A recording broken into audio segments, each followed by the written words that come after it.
সাৱধান আকৌ আহিছে মহামাৰী কোভিড হংকং ছিংগাপুৰত ধৰা পৰিছে নতুন কৰোনা ৰোগী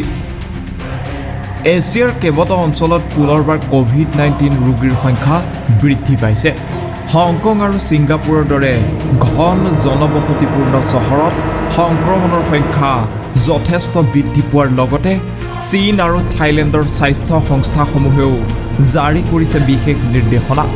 কোভিড-19 ৰোগীৰ সংখ্যা লক্ষণীয়ভাৱে বৃদ্ধি পোৱাৰ পিছতেই হংকঙৰ চেণ্টাৰ ফৰ হেল্থ প্ৰটেকশ্যনে ৰাজহুৱা সতৰ্কবাণী জাৰি কৰিছে এই মুহূৰ্তলৈকে 31 জনকৈ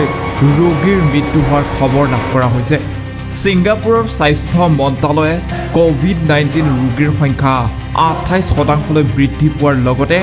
আনুমানিক সংক্ৰমণৰ সংখ্যা 14,200লৈ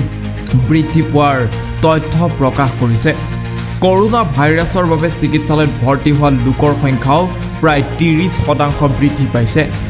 এছিয়াৰ অন্য ঠাইত বৃদ্ধি পোৱাৰ পাছতে ভাৰতৰ স্বাস্থ্য আৰু পৰিয়াল কল্যাণ মন্ত্ৰালয়ৰ অফিচিয়েল